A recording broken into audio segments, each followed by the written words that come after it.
anunciando, hoy comenzaremos esta serie en el libro de Hechos.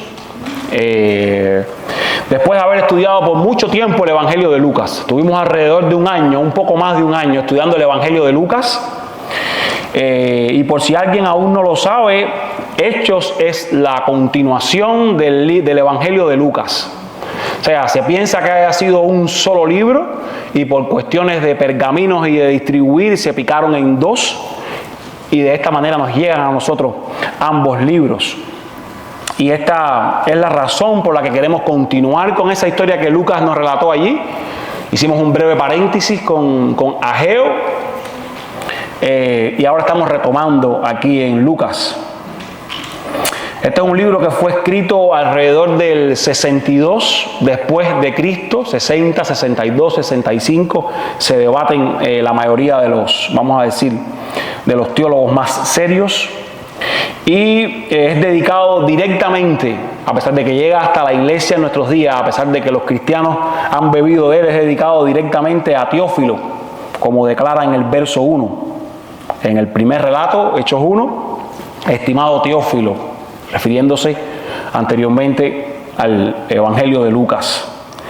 Y por el título que Teófilo recibe de excelentísimo en el Evangelio de Lucas, para algunos pudiera sugerir que este era un funcionario romano. Pero la verdad es que la Biblia no nos da ningún detalle exactamente de quién era Teófilo. No podemos decir más de lo que la palabra de Dios nos dice. Y cuando tenemos todo el libro de Hechos y los miramos así juntos, dice un comentarista llamado Kistemaker que el propósito de Hechos es convencer a Teófilo que nadie puede impedir la marcha victoriosa del Evangelio de Cristo. El libro llega hasta él diciéndole a él: mira, ten por seguro, nadie impide la marcha victoriosa del Evangelio de Cristo. Y ahí en Hechos 1:1 nosotros leemos a él diciendo, en el primer relato, estimado Teófilo, escribí acerca de lo que Jesús comenzó a hacer y a enseñar. De tal manera que esta es la continuación de lo que Jesús está haciendo por medio del Espíritu Santo en su iglesia. Lo encontramos aquí. Y si queremos pensar en una idea que guía todo el libro de los Hechos, si queremos pensar en un hilo que conduce todo el libro de los Hechos, ¿cuál es el énfasis que encontramos en todo el libro de los Hechos? Es este: el reino de los cielos, el reino de Dios, sigue avanzando mediante el testimonio de los discípulos de Jesucristo en Jerusalén, Judea, Samaria y hasta lo último de la tierra. De esta idea bebe todo el libro. Esta idea desmenuzada nos cuenta todo este libro de Hechos. El reino de Dios es imparable. Por eso hemos titulado esta serie Imparable. Un reino que es imparable. Así es que vamos a leer nosotros juntos los versículos del 1 hasta el 11 después de esta necesaria introducción. Y dice de esta manera, Hechos 1 del 1 al 11. En el primer relato, estimado Teófilo, escribí acerca de todo lo que Jesús comenzó a hacer y a enseñar, hasta el día en que fue recibido arriba en el cielo, después de que por el Espíritu Santo Él había dado instrucciones a los apóstoles que había escogido. A estos también, después de su padecimiento, se presentó vivo con muchas pruebas convincentes y apareciéndoseles durante 40 días y hablándoles de lo relacionado con el reino de Dios. Y reuniéndolos, les mandó que no salieran de Jerusalén, sino que esperaran la promesa del Padre, la cual les dijo: oyeron de mí. Porque Juan bautizó con agua, pero ustedes serán bautizados con el Espíritu Santo dentro de pocos días. Entonces los que estaban reunidos le preguntaban: Señor, ¿restaurarás en este tiempo el reino a Israel? Jesús les contestó: no les corresponde a ustedes saber los tiempos ni las épocas que el Padre ha fijado con su propia autoridad, pero recibirán poder cuando el Espíritu Santo venga sobre ustedes y serán mis testigos en Jerusalén, en toda Judea y Samaria y hasta los confines de la tierra. Después de haber dicho estas cosas, fue elevado mientras ellos miraban, y una nube lo recibió y lo ocultó de sus ojos. Mientras Jesús ascendía, estando ellos mirando fijamente al cielo, se les presentaron dos hombres con vestiduras blancas que les dijeron: varones Galileos, ¿por qué están mirando al cielo? Este mismo Jesús que ha sido tomado de ustedes al cielo vendrá de la misma manera, tal como lo han visto ir al cielo. Y cuando leemos toda esta porción, encontramos que los primeros dos versos, versos 1 y 2, son un recordatorio, o sea, todos estos primeros versos son un recordatorio de cómo había terminado el Evangelio de Lucas.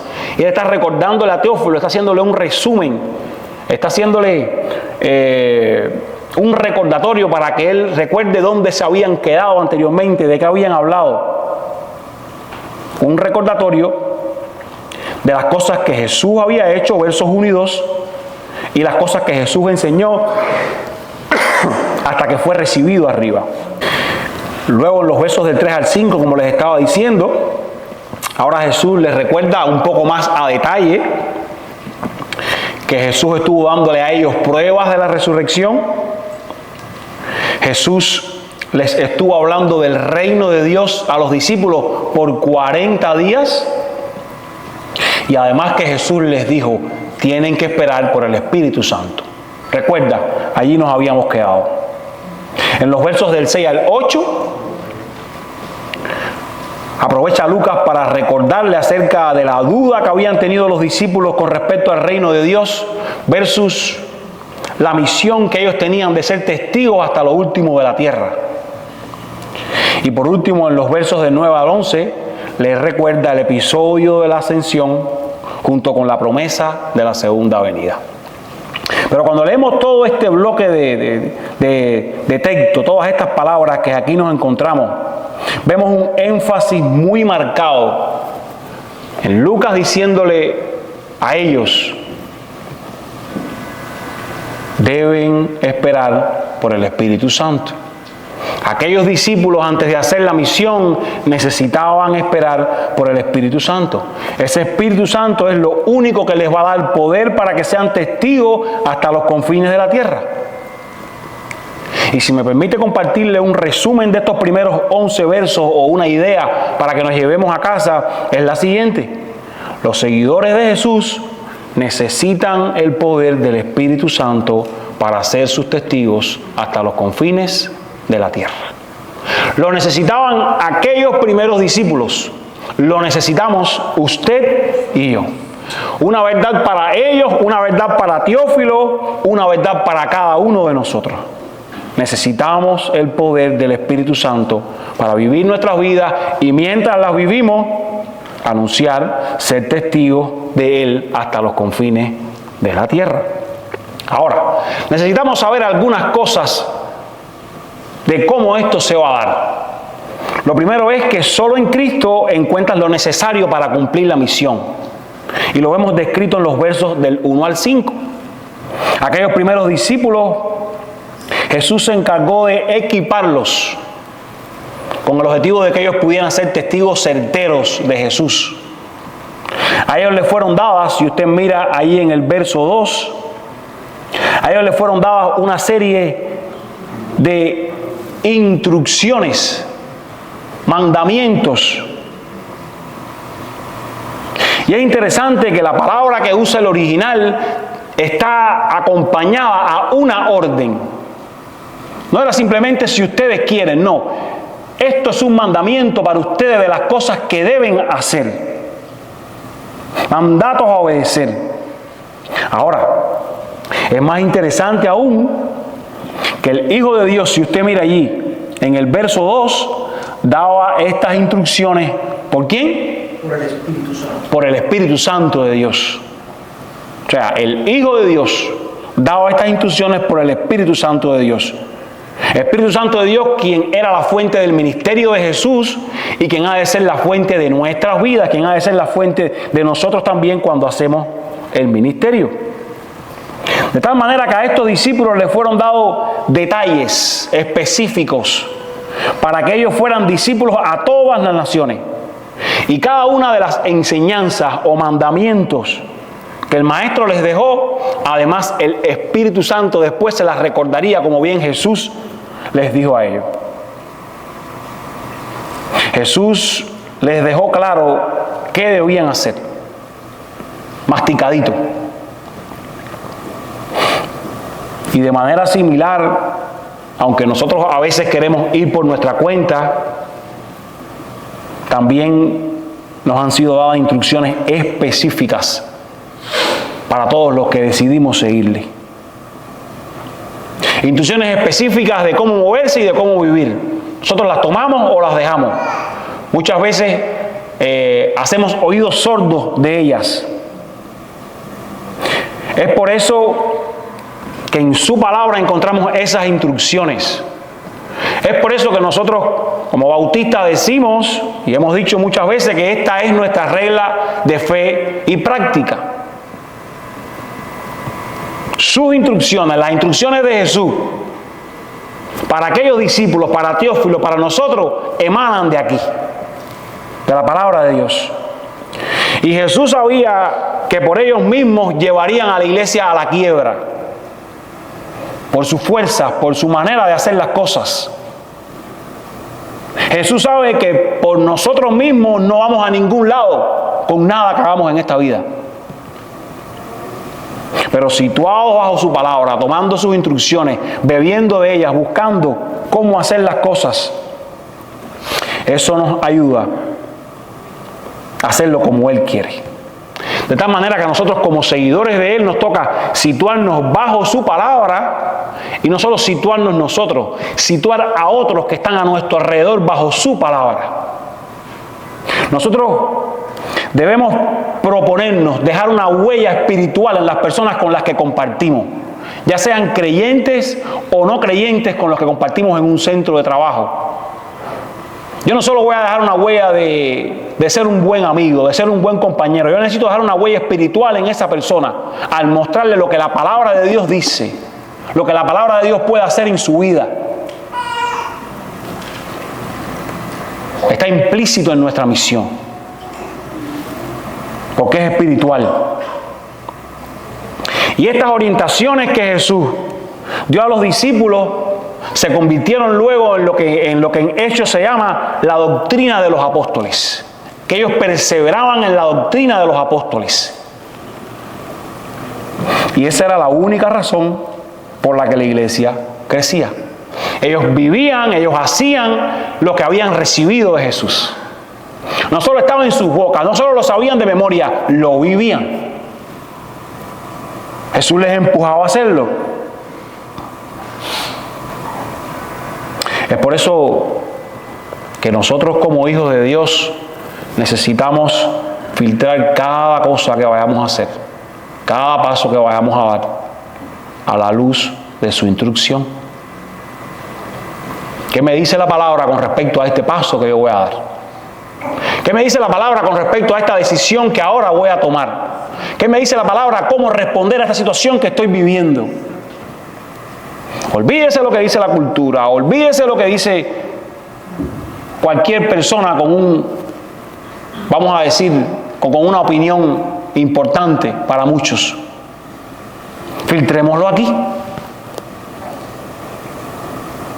La pregunta para que te quedes rascando de la cabeza entonces es: ¿cómo estás dejando moldear a la Biblia tu caminar?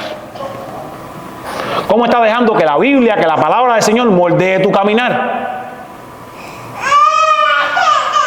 Tendría que preguntarte más. Tendría que preguntarte: ¿estás leyendo la Biblia? ¿Estás yendo a ella?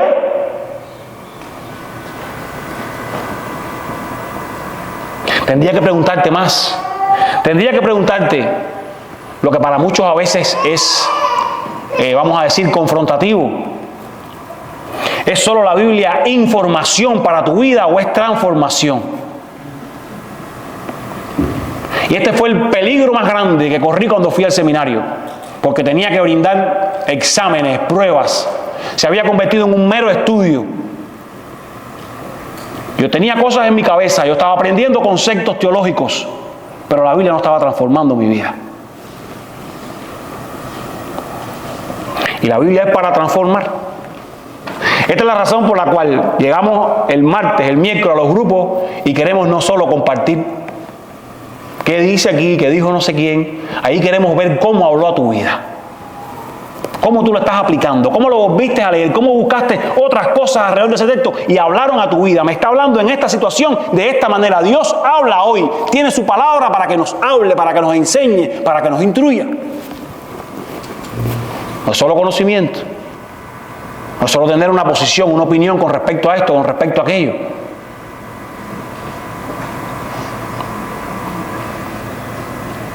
¿Cómo está transformando la Biblia tu vida? ¿Cómo lo que tú estás leyendo de Ageo transforma, cuando hablamos de Ageo, las cosas que hiciste o viviste un tiempo atrás? A estos apóstoles, a pesar de instrucciones y mandamientos, también les fueron concedidas vivencias. Mírelo usted en el verso 3. A esto también, después de su padecimiento, se les presentó con pruebas convincentes. Jesús se les mostró a ellos durante 40 días. Esto les daba confianza a aquellos discípulos que habían quedado devastados para anunciar el mensaje. Cristo no se murió, Él resucitó. Nosotros le vimos, tuvimos la vivencia. Algunas de ellas, Jesús entró de manera sobrenatural en una habitación cerrada. Jesús se reunió y comió y bebió con ellos para demostrarles que no era un fantasma, que tenía un cuerpo que había resucitado. Jesús les mostró su herida. Jesús apareció a diferentes personas y cada una de estas cosas les daba confianza a ellos para el mensaje que iban a presentar. Habían tenido una vivencia, más que concepto, más que palabras. Yo lo he experimentado. Dice además el verso 3 que Jesús estuvo 40 días haciendo ¿qué? Y hablándoles del reino de Dios. 40 días hablándoles del reino de Dios. Jesús quería que ellos supieran que ese reino que había sido inaugurado, que ese reino que Él les había mostrado, el reino de Dios acercado, se mantiene en pie. Su crucifixión no anulaba la consumación de ese reino. Porque algunos podían pensar, bueno, al parecer el reino se acercó, al parecer el reino llegó, pero al rey del reino lo han matado. Bueno, Jesús les habla a ellos por 40 días y ahora se los recuerda aquí a Teófilo. Les hablaba del reino de Dios. Les decía, se mantiene en pie.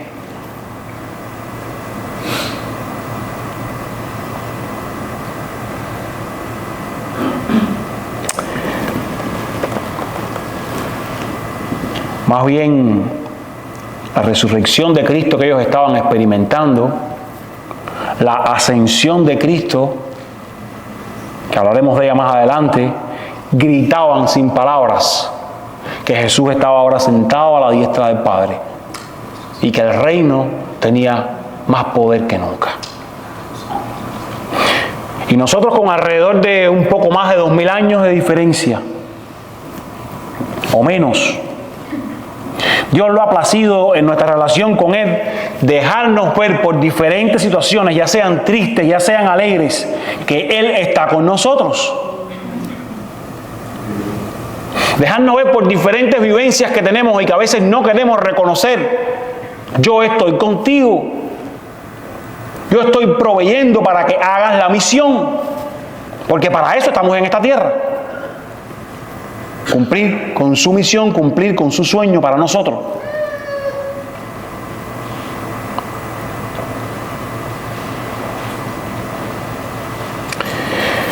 Y aunque ahora o en ocasiones no le veamos, su compañía y cuidado no es menos real para nosotros. Esto lo hizo para ellos y Él aún lo sigue haciendo para sus hijos. No lo hace de las mismas maneras, pero se sigue mostrando a sus hijos. Hay que estar conectados y ser sensibles para ver cómo Dios está orando y nos está dando vivencias que muestran su poder alrededor de nosotros, que muestran su confirmación de que Él está haciendo una obra en nosotros y que Él nos empuja para que vivamos para Él. Estos seguidores de Jesús recibieron también el necesario respaldo de su maestro. Jesús les dijo: yo me voy, pero ustedes no se van a quedar solos. Es más, si usted mira allí el verso 4, dice, está recordando esto a Teófilo, y reuniéndoles les mandó que no salieran de Jerusalén, sino que esperaran la promesa del Padre. Esperen la promesa del Padre. Dice el verso 5 después: porque Juan bautizó con agua, pero ustedes serán bautizados con el Espíritu Santo. Dice el verso 8 después: pero recibirán poder cuando venga sobre vosotros el Espíritu Santo. Como mismo el Espíritu Santo embistió de poder a Jesús en su bautismo para la misión. Usted recuerda ese momento: Jesús está siendo bautizado, el Espíritu viene en forma de paloma y le empodera para la misión que haría. Como mismo hemos leído unos versos atrás que Jesús daba instrucciones por el Espíritu Santo de Dios, ahora Jesús les estaba diciendo: ustedes van a ser embestidos con mi Espíritu Santo para que hagan la misión. Van a recibir poder para hacer la misión. Y la tentación de hacer la obra en sus propias fuerzas, la tentación de creerse listos para la misión podía presentarse. Vamos a hacerlo. Jesús resucitó, pero Jesús les dijo claro: no salgan, no están completos aún. Y escuche esto que le voy a decir: estar instruido no es suficiente.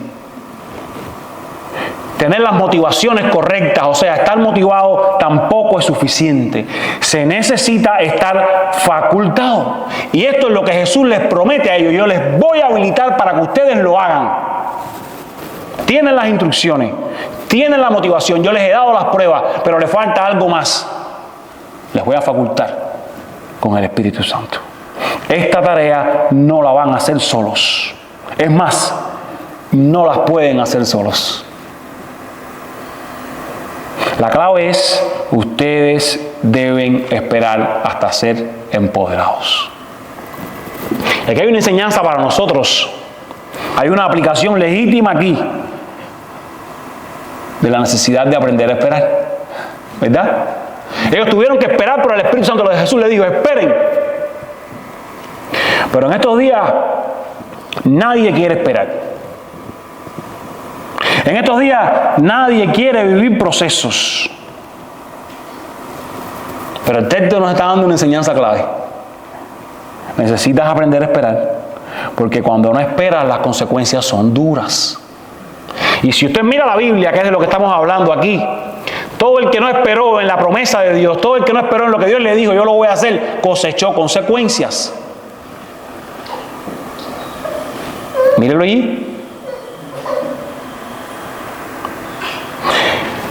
Es más, Dios anuncia desde Génesis 3:15 lo que muchos le llaman el protoevangelio.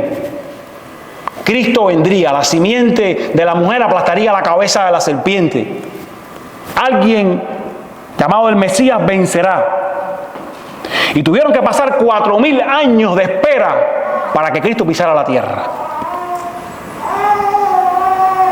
Nosotros no queremos esperar. Nosotros no queremos vivir procesos. Nosotros queremos las cosas así. Ahora, ya.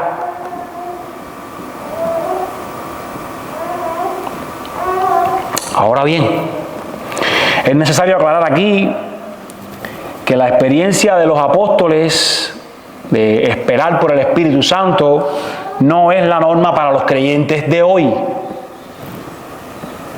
Ellos tuvieron el bautismo del Espíritu Santo posterior a la conversión, porque antes de esa fecha el Espíritu Santo no vivía en el hombre. sino que le embestía de poder para determinadas tareas. Sansón, venía el Espíritu de Dios sobre él y le hacía tal tarea. Así con cada una de las personas hasta esta fecha de la iglesia, que el Espíritu Santo viene a vivir en las personas que le aceptan, que se arrepienten de sus pecados y depositan fe en Cristo.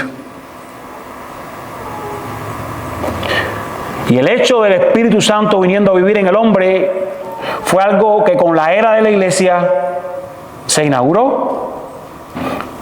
Pero de Pentecostés en adelante, que es el verso que vamos a ver en las siguientes semanas, la venida del Espíritu Santo por primera vez a vivir en los creyentes. De Pentecostés en adelante, todos los creyentes, escuche esto, todos los creyentes son bautizados con el Espíritu Santo al ser salvados. Es un error pensar en un cristiano que no tiene el Espíritu Santo. Cristiano es sinónimo de tener el Espíritu Santo. No existen creyentes que no hayan sido bautizados en el Espíritu Santo, ni puede haber más de un bautismo del Espíritu Santo como algunos afirman por ahí, erróneamente, malinterpretando las Escrituras. A veces leemos un texto y no leemos todo lo que dice la Biblia con respecto a eso.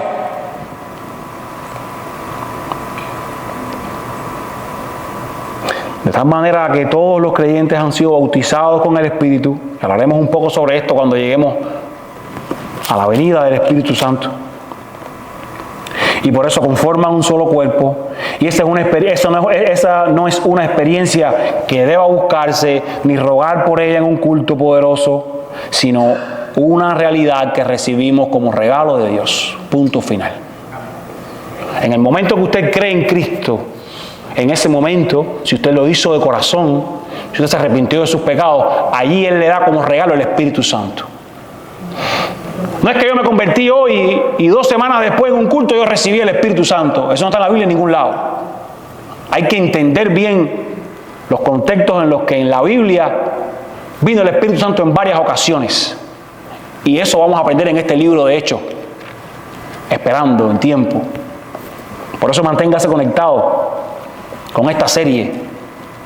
Si por alguna razón algún domingo no puede venir, acérquese ahí a YouTube, vea el mensaje en la semana después. Ahora, volviendo aquí, ¿sabes por qué no hablas a otros del Señor que salva a las personas? Porque crees que son tus capacidades las que convencerán a la gente. Muy en el fondo. Tú dices, es que yo no sé hablar, es que yo no sé. Pero es que tú no tienes que saber hacerlo. Escuche. No todos somos los grandes evangelistas, pero a todos se nos ha dado el llamado de ser testigos. Si usted no lo hace, como yo, en muchas ocasiones, es porque es un desobediente. A veces estoy al lado de alguien y siento literalmente ese pensamiento que me acusa. Dile, compártele un tratado, compártele una tarjeta, compártele una invitación. No, ahora no. Pero el llamado está para cada uno de aquellos que son sus hijos. Usted se encontró un tesoro y usted debe compartirlo. Pero lo que pasa, la razón por la que usted no habla, es por la que crees que son tus capacidades las que van a convencer a la gente. Que si tuvieras aquellas capacidades. Lo que pasa es que no crees verdaderamente en el poder de Dios para salvar a una persona. Eso es lo que está detrás de toda esa idea que tú dices, no lo voy a hacer. Si usted llegara a comprender cuán importante es, usted lo hiciera más. Lo hiciéramos más. Amado hermano, es por esto que Jesús le dice, esperen por el Espíritu Santo. Esta gente tenía el mejor seminario que se puede pasar. Esta gente tenía las mejores vivencias que nadie ha pasado. Y Jesús le dice, necesitan el Espíritu Santo. Esperen por Él. Depende del Espíritu Santo en la tarea evangelística. Él te instruye, Él te motiva, Él te faculta para hacerlo. Comienza a ponerlo en práctica y vas a ver los resultados. Proponte dejar una huella espiritual en esta tierra. Juan 16, del 7 al 8 dice: pero yo les digo la verdad, les conviene que yo me vaya, porque si no me voy, el Consolador, intercesor, no vendrá a ustedes. Pero si me voy, se lo enviaré. Y cuando Él venga, convencerá, culpará al mundo de pecado, de justicia y de juicio. Y es muy interesante que Jesús le dice: a ustedes les conviene que yo me vaya. Jesús había estado trabajando con ellos desde fuera, en una relación de amigos, de gente que hacían el ministerio juntos, pero ahora el Espíritu Santo vendría a trabajar desde dentro, vendría a vivir en el corazón, y desde adentro comenzaría a revolucionar, a cambiar, a trabajar. Les conviene que yo me vaya. Ahora, si usted recuerda ese texto que muchas veces ha leído en Juan 16, 7 y 8, cuando Él venga convencerá, el Espíritu Santo, al mundo de justicia, de pecado y de juicio. ¿Quién es el que conversa al mundo de pecado, de justicia y de juicio? ¿Usted o el Espíritu Santo? El Espíritu Santo. Usted solo tiene que decir las palabras. Dios está trabajando en los corazones. Hay hombres duros que van a decir que no, pero no van a decir no a usted. Van a decir no a Dios. Y usted no es el primer pobre, triste, que le dicen que no. Usted no va a ser el primer pobre, triste que le tiran una puerta en la cara. Suframos por el Señor a veces ese desprecio. Los profetas les pasaba en el Antiguo Testamento. Los discípulos les pasaba. ¿Sabes por qué te desanimas cuando la gente no se convierte? ¿Por qué no tienes motivación para volverlo a hacer? Porque crees que se trata de ti. Crees que eres tú el que tiene que convertir a la persona. Y a ti no se te ha pedido un número de conversiones que cumplir. A ti no se te ha pedido un número de personas que alcanzar. A ti se te ha pedido fidelidad en anunciar la verdad de Dios. Eso es todo. Comunica el Evangelio. Ya. El Espíritu Santo está obrando en los corazones. Ustedes no saben cuál, por tanto, comuníquelo. Ahora, eres infiel cuando no lo comunica. Ahí sí.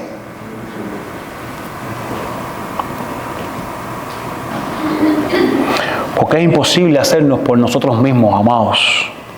Porque no hay capacidad intelectual, no hay destreza humana para convencer un corazón preso del pecado. Y los que han adquirido habilidades para hacerlo y se han creído que son ellos los que convierten a las personas con muchos trucos, con muchos mecanismos, tienen como resultado iglesias sin creyentes.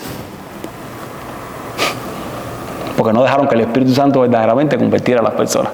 Y ellos mismos lo convirtieron.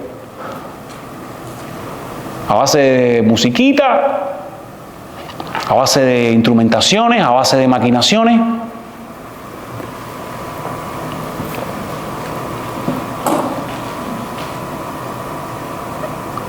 El Espíritu Santo de Dios salva los corazones. Creámoslo, anunciémoslo. Y si estás aquí hoy y no tienes seguridad, cada domingo te voy a decir: Dios está llamando a que te acerques a Él. Si te arrepientes de tu vida pasada creyendo en la obra de Cristo que es suficiente, Él puede salvarte. Tan solo con eso. Tan solo un pensamiento. Sálvame, Dios, que no puedo. Sálvame del castigo eterno. Él lo hará. Número 2. Tú debes estar enfocado en cuál es tu misión. Y tu misión es testificar de Cristo. Ahora miren qué interesante, verso 6. Miren qué interesante, verso 6. Lucas recapitula algo que había pasado. Lucas está recordando. Y los discípulos le habían preguntado a Jesús: ¿restaurarás en este tiempo el reino a Israel? Una vez más. Y después de todo lo que Jesús les expuso, vamos a hablar escatológicamente hablando. Lucas 21, Mateo 24, Marcos 13, encontramos todo lo que Jesús les habló. Todavía los discípulos siguen pensando en el reino como algo político, como algo terrenal, como algo nacional. Miren su pregunta, verso 6, ¿restaurarás el reino a quién? A Israel.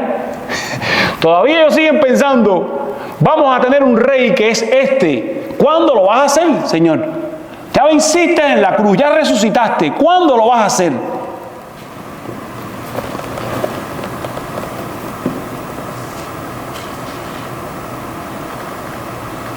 ¿Cuándo este Israel étnico será restaurado? Quizás preguntaba. ¿Cuándo ese reino prometido y esperado por siglos tendrá su consumación? Y Jesús le responde en dos partes. Verso 7. La primera. No les corresponde a ustedes saber los tiempos ni las épocas que el Padre ha fijado con su autoridad. Con mis palabras, el Padre está en control de eso. A ustedes no les importa saber los tiempos ni las épocas. No pierdan tiempo en eso.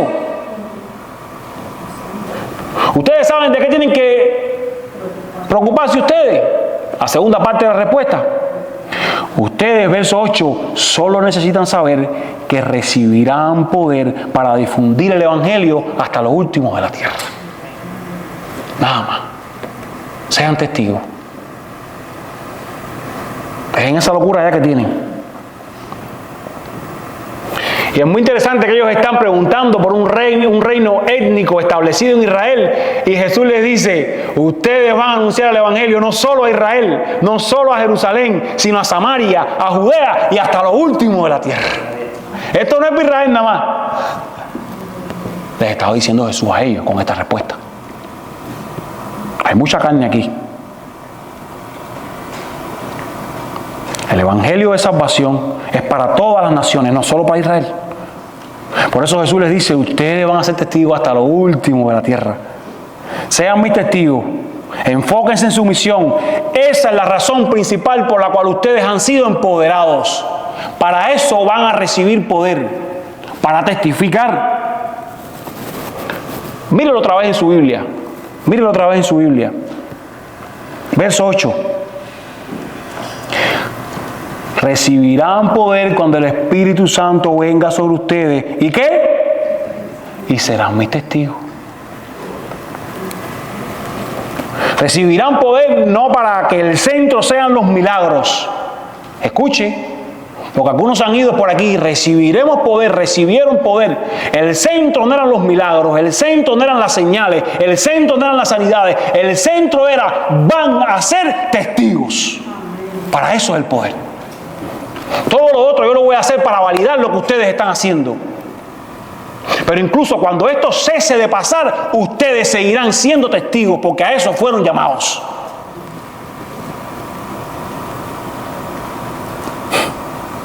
Pero algunos se creen que ser cristianos es ser un superhéroe, ser superpoderosos. Jesús les estaba diciendo, ustedes van a recibir poder para morir literalmente por el Evangelio hasta lo último de la tierra. Y los apóstoles recibirían esa presencia interior y constante para poder testificar. Y en el comienzo de la iglesia este poder se vio manifestado, lo estaremos leyendo, lo estaremos viendo en milagros, señales, prodigios. Pero hay una palabra que nos falta en todo el libro de los Hechos. Y es el denuedo que ellos tenían para hablar el Evangelio. Esto les hace el reino imparable. Y aquí en Hechos 1:8 está expresada en otra manera la gran comisión. Ustedes van a ser mis testigos. Les pido que vayan por el mundo, hagan discípulos a todas las naciones, bautizándoles en el nombre del Padre, del Hijo y del Espíritu Santo. Y aquí les están diciendo, van a ser mis discípulos en Judea, Samaria, hasta lo último de la tierra. Pero la gran comisión existía hace mucho. Si usted va hasta Génesis 12, y lo voy a leer, desde allá tenemos antecedentes en la teología bíblica de la gran comisión. Génesis 12, le fue dicho a Abraham, padre de la fe. El Señor dijo a Abraham, vete de tu tierra y de entre tus parientes a la casa de tu padre, a la tierra que yo te mostraré. Haré de ti una nación grande y te bendeciré. Engrandeceré tu nombre y serás bendición. Bendeciré a los que te bendigan y a los que te maldigan maldeciré. Ahora dice, en ti serán benditas todas las familias de la tierra. En la simiente de Abraham, de la cual vendría el Mesías, el Cristo, desde allá se está diciendo, va a ser anunciado el Evangelio a todas las naciones de la tierra. Tan antigua es la gran comisión, tan antigua es la idea misionera de Dios.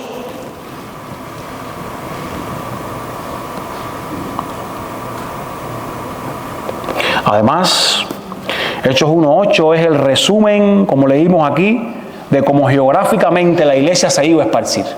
Iban a estar en Jerusalén, capítulos del 1 al 8, lo vamos a ver. Iban a ir a Judea y a Samaria, los versos del 8 al 12 del libro. Y llegarían hasta los confines de la tierra, los versos del 13, los capítulos del 13 hasta el 28. En aquellos tiempos, los confines de la tierra del mundo conocido. La gran Roma con todos sus caminos. Y ese poder les equiparía para ser ¿qué? Testigos. Algunos quieren el poder para otras cosas, pero fue dado para ser testigos de Él. Y un testigo es alguien que cuenta la verdad acerca de Jesús. En este caso, es alguien que dio testimonio de lo que vio o lo que escuchó. Por eso es que Primera de Juan 1 y 2, para los que apuntan, dice: lo que existía desde el principio, lo que hemos oído, lo que hemos visto con nuestros propios ojos, lo que hemos contemplado y lo que han tocado nuestras manos, esto escribimos acerca del Verbo de vida.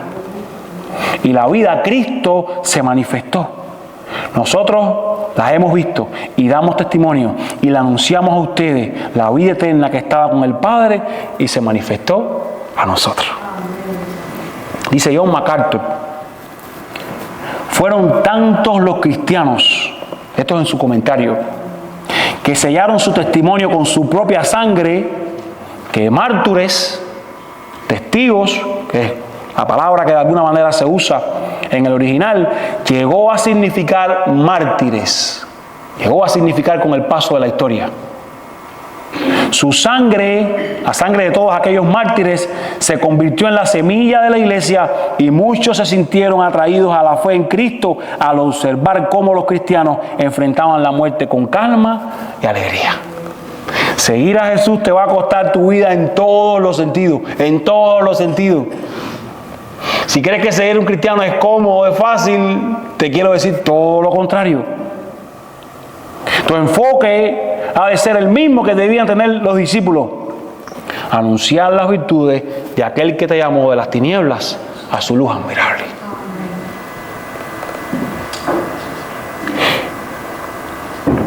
Y cuando ellos se olvidaron de esto, las persecuciones que arremetieron contra ellos, y vamos a llegar allí mientras vivimos este libro, vinieron a ser instrumentos para que ese reino fuera imparable. El Evangelio fue, como les dije, hasta Roma, desde Jerusalén. Y desde allí a todos los rincones del mundo. Y tomé algunas notas del mensaje que predicamos cuando fuimos a Providence Road Church en Miami, de este mismo texto. Y tuve bien pensar en esto hoy, porque esto de ser testigo se ve, por así decirlo, de un par de maneras. Número uno, Jesús no solo te llamó a tu barrio, no solo te llamó a tu ciudad, Él también te llamó a las misiones internacionales.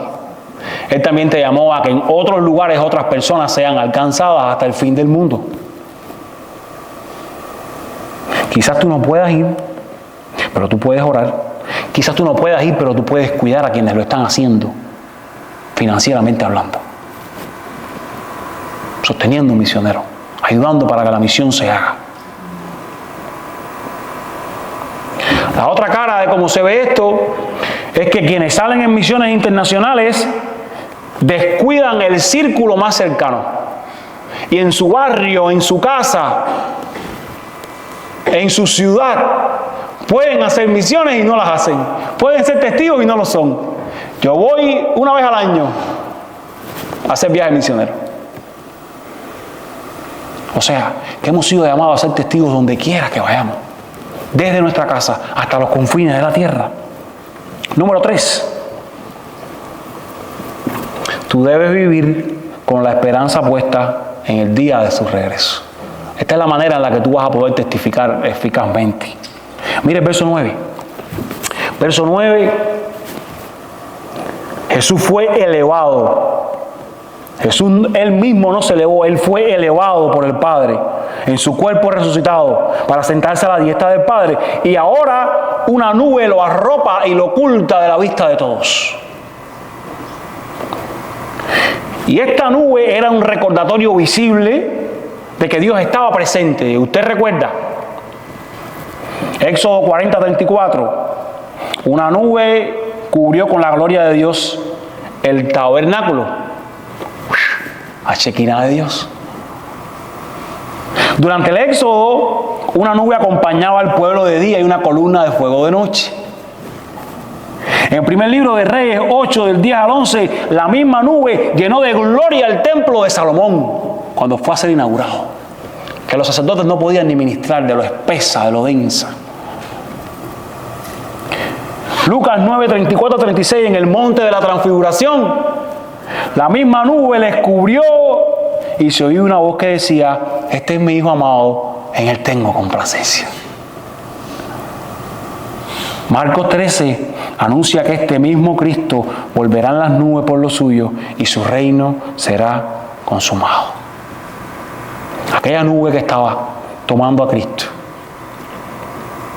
estaba diciendo: ha entrado el Señor en los cielos. Después de esto pasar, los apóstoles quedaron consternados, como abobecidos, si es que existe esa palabra. ¿No existe? Con los ojos puestos en el cielo, como si se les hubiera ido la vida, como si lo mejor que tuvieran lo hubieran perdido. Ahí están, adormecidos, mirando al cielo. Entonces se les aparecen dos varones con vestiduras blancas, ángeles con forma humana, y estos les dicen: no miren más al cielo. Este Jesús que lo vieron irse, así mismo lo van a volver a regresar. Lo van a ver regresar otra vez. Y los ángeles llegan hasta donde están ellos para transformar su tristeza en gozo y asegurar a aquellos discípulos que Jesús, aunque ha ascendido desde el cielo, les va a dirigir en la misión de hacer discípulos. Estos ángeles vienen para decirle no solo eso, Él va a volver en el tiempo señalado. Y la doctrina de la ascensión de Cristo casi no es mencionada, casi no se habla de ella, pero es clave, porque la ascensión de Cristo demostró la realidad del señorío actual de Cristo. Jesús gobierna activamente a la diestra del Padre. Esto nos dice Efesios 1, del 20 al 23. Él gobierna activamente. Y su ascensión demostró que Él se sentó allí a la diestra del Padre. La ascensión de Cristo convirtió a Cristo en el mediador de los que creen en Él, con el Padre. Ahora tenemos a Cristo como abogado, como intercesor. Eso lo hizo su ascensión, que Él se sentara a la diestra del Padre. Con la ascensión de Cristo se selló la participación activa de Cristo en el juicio. Ahora Cristo está sentado a la diestra del Padre y juzgará al final de los tiempos. Y juzga a la derecha del Padre. La pregunta es, ya casi terminando, ¿por qué les es dada esta experiencia e información a los discípulos? ¿Por qué este episodio ocurre justo después de haber recibido la gran comisión? ¿Por qué Lucas comparte esto con Teófilo? ¿Por qué lo tenemos en este pedazo específico de nuestras Biblias? Por la misma razón que hoy estás escuchando estas palabras sentado aquí. Cristo regresará y ese es un motivo poderoso para servirle y vivir para Él. Eso nos empuja a la espera de su venida. Mientras vivas aquí, disfruta todo lo que puedas, pero no esperamos un mejor gobierno, no esperamos un mejor futuro, esperamos su venida.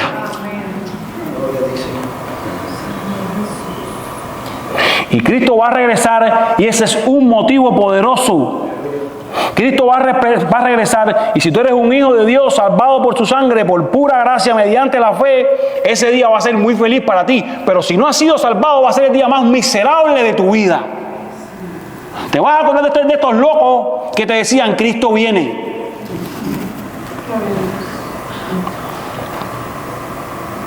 Vive para Cristo, entrega tu vida a Él. Dile, sálvame. Y nosotros prediquemos con la esperanza de que Cristo regresará, anhelando ansiosamente ese día. Enfoquémonos en pasar ese batón a la siguiente generación. Hagamos discípulos que hacen discípulos, que son testigos. Escribió Tertuliano. Este fue un escritor y apologista cristiano que desarrolló su obra alrededor de 200 de Cristo, un poco antes escribió. Esta obra específicamente, donde tomo esta frase, Apología 197 de Cristo, él dijo a los poderes de aquella época, a las religiones de aquella época, les dijo, somos de ayer y hemos llenado la orbe, las ciudades y todo lo vuestro, y os hemos dejado vuestros templos solitarios. A todas las religiones que por años habían imperado, Él les dice, nosotros surgimos ayer, hace 200 años estaba escribiendo esto Él. Y el poder del Evangelio ha sacado a las personas de sus templos. Eso es lo único que a ustedes les ha quedado.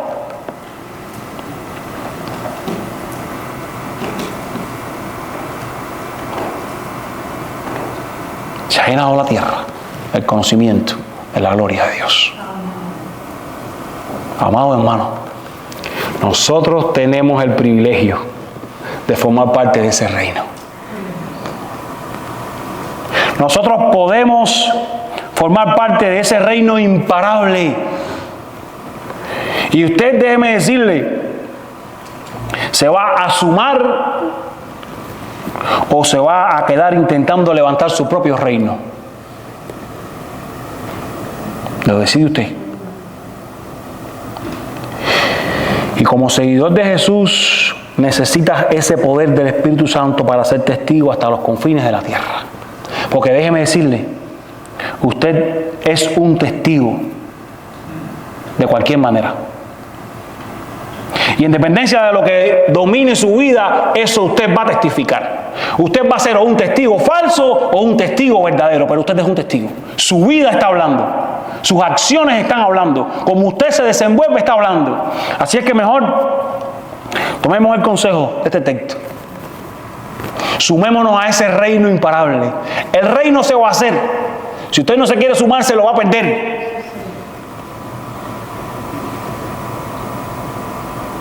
Pero como seguidor de Jesús, no olvide trabajar en su fuerza para que sea un testigo que lleva sus palabras hasta los confines de la tierra. Dios les bendiga, amados hermanos.